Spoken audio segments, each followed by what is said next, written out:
because I didn't even know if I was going to play or not, if I was going to be healthy enough to play. So it's just a blessing just to be here right now.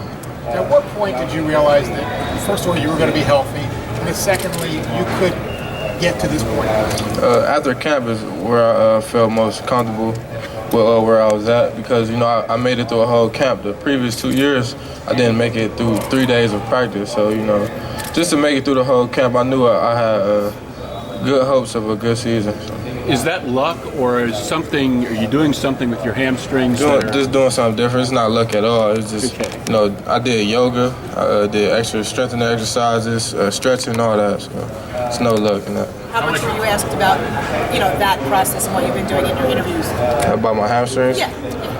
They asked me that. That's the first thing they asked me. How are my hamstrings? Just tell them about my hamstring situation. But I'm 100% fine right now. Are you annoyed yet getting asked about it? I knew it was gonna come up, so I'm not annoyed. I'm just enjoying the process right now. That was a key part of it. I feel like just stretching, yeah. Do you still do it? Not right now. I didn't have time to do yoga, but I'm gonna get back to it. Like when I'm done with this, going back to Ohio State and probably getting a little yoga program. Can any Buckeyes touch that 4.31 that Curtis put up yesterday? We gonna see, man. Curtis fast. Raekwon said you were gonna get there, probably. We gonna see. Have you talked to Jets? The Jets, no, not today. I talked to them today.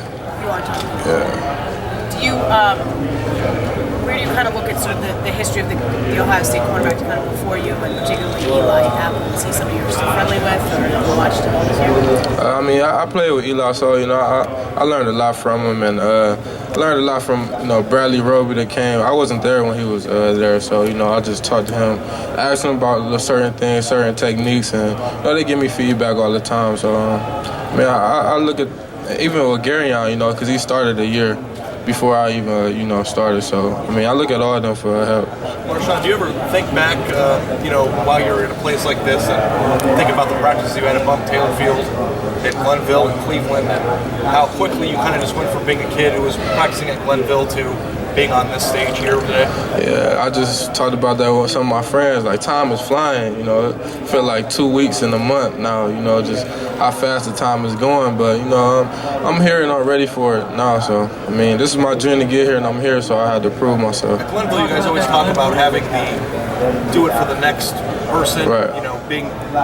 Have you had time to reflect on the idea that you are the next person now from Glenville who is probably going to be taken in the top part? Not yet. I haven't reflected on it yet.